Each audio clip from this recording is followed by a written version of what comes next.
તરત બનાવો અને તરત જ ખાઓ તેવી એકદમ ટેસ્ટી બજાર જેવી મીઠાઈ.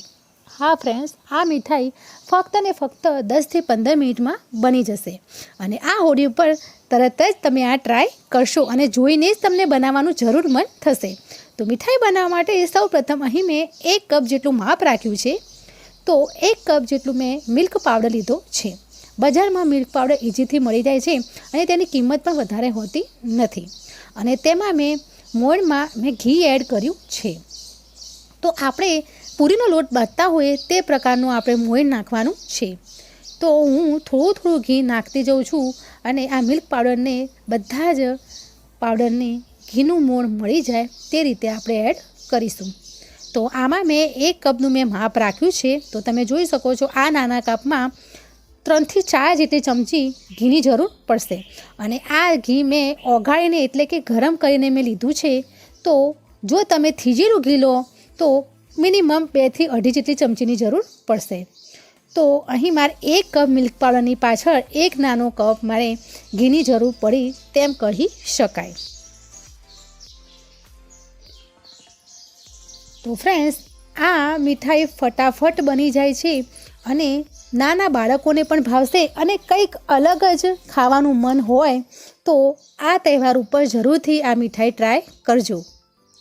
તો તમે જોઈ શકો છો હું આ મુઠ્ઠી વાળીને તમને બતાવું છું. આ રીતનું આપણે ઘીનું મોણ આપણે નાખવાનું છે. હવે આપણે આગળની પ્રોસેસ કરીશું. અહીં મેં એક જાડા તળિયાવાળી કઢાઈ લીધી છે.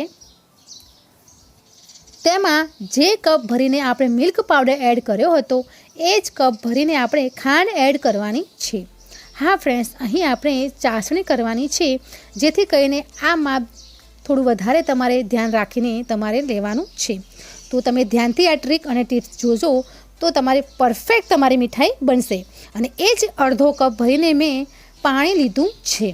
તો ફ્રેન્ડ્સ, 1 કપ મેં ખાંડ લીધી છે અને એ જ કપનો અડધો કપ મેં પાણી લીધું છે. હવે આપણે ગેસ ઓન કરીશું અને ચાસણી બનાવવાની છે. અને ચાસણી કેવી બનાવવાની છે તે હું તમને આગળ કહીશ. તમે વિડીયોને લાસ્ટ સુધી તમે જોજો.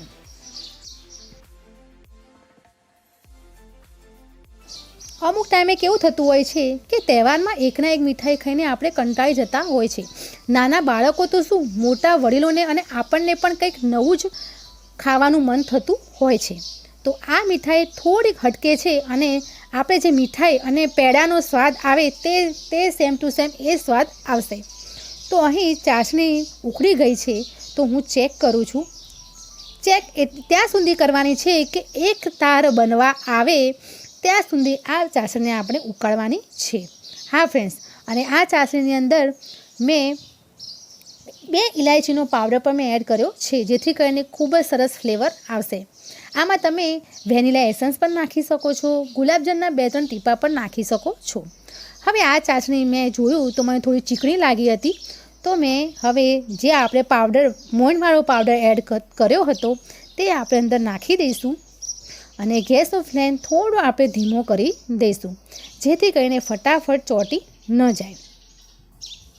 તો આમ આવી રીતે ફટાફટ ફેરવી દઈશું જેથી કરીને ચાસણી જે આપણે જે મિલ્ક પાવડર છે તેની અંદર ચાસણી ભળી જાય અને એક સરખી ચાસણીને, જેથી કરીને જો ફટાફટ નહીં ફેરવો તો એક બાજુ જામી જશે અને એક બાજુ પાવડર જેવું રહેશે.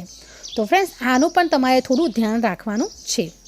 અને લો, આપણી આ મીઠાઈ થઈ ગઈ. હવે બરાબર આપણે જ્યાં સુધી હલાવીશું ત્યાં સુધી આ ફરતું રહેશે અને 2 થી 3 મિનિટ જેટલું આપણે ફેરવવાનું છે.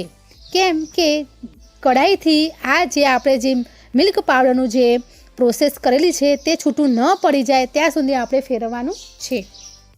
અને હું તમને બતાવું છું તેની પણ ટ્રીક.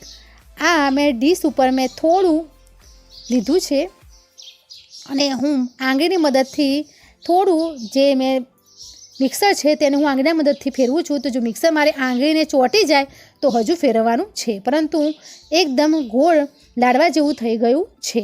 તો આ મિક્સર રેડી થઈ ગયું છે. તો આ તમારે ખાસ ધ્યાન રાખવાનું છે કે આપણે આંગળીથી છૂટું પડી જાય તો આ મિક્સર રેડી થઈ ગયું છે. તો અહીં મેં બટર પેપર મૂકેલું છે એક થાળીમાં અને એની ઉપર મેં ડ્રાયફ્રૂટનો જે ભૂકો છે તે મેં થોડો ભભરાવી દીધો છે, તો થોડું દેખાવામાં સારું લાગે. બટર પેપર ન હોય તો થાળી ઉપર તમારે ઘી ચોપડી દેવાનું અને તેના ઉપર તમારે આ જે મિક્સર આપણે રેડી કર્યું તે એની ઉપર સ્પ્રેડ કરી દેવાનું.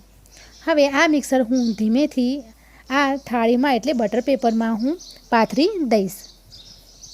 તો આ ધ્યાન તમારે થોડું ધ્યાનથી કરવાનું છે, કેમ કે તમે બળી ન જો તેનું ખાસ ધ્યાન તમારે રાખવાનું છે, નહીં તો તમારો તહેવાર બગડી જશે.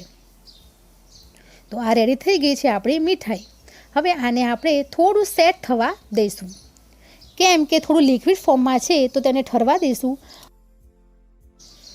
થોડું ઠંડુ થઈ જાય એટલે આપણે તેને પીસ કરી નાખીશું તો પણ ચાલશે, અને તેના નાના લાડવા પણ બનાવી દો અથવા તો પેડા જેવો શેપ આપી દો તો પણ તમે ચાલી જશે. તો હવે હું મળું છું અડધો કલાક પછી આપણે મળીએ. તો ઠંડુ થઈ ગયું છે. હવે તેના હું તમને એક પીસ કરીને હું તમને બતાવું. તો તમે જોઈ શકો છો એકદમ બજાર જેવી ટેસ્ટી માવાની મીઠાઈ. હા ફ્રેન્ડ્સ, જો તમારે ઘરે માવો ન હોય તો પણ તમે માવા મીઠાઈ બનાવી શકો છો અને તેના નાના પેડા જેવો શેપ પણ તમે આપી શકો છો. તો અહીં મારા બાળકોને પેડા જેવો શેપ કરીને આપીશ તો વધારે તેમને ભાવશે, વધારે તેમને ઇન્ટરેસ્ટ લઈને ખાવાનું થાય છે. તો અહીં હું ગોળ લાડવા બનાવીને તમને બતાવીશ. તો તમે જોઈ શકો છો એકદમ પેડા જેવા ટેસ્ટી બજાર જેવી મીઠાઈ રેડી તૈયાર થઈ ગઈ છે. તો આપણી આ માવા મીઠાઈ તૈયાર થઈ ગઈ છે. તમે આને પેડા પણ કહી શકો છો. તો આજની મારી મીઠાઈની રેસીપી તમને કેવી લાગી તે મને કમેન્ટ કરીને જરૂરથી કહેજો. અને બધાને ફ્રેન્ડ્સ તમારે હેપી હોલી. તો હવે એક નવી રેસીપી સાથે મળીશું. Bye bye, happy Holi.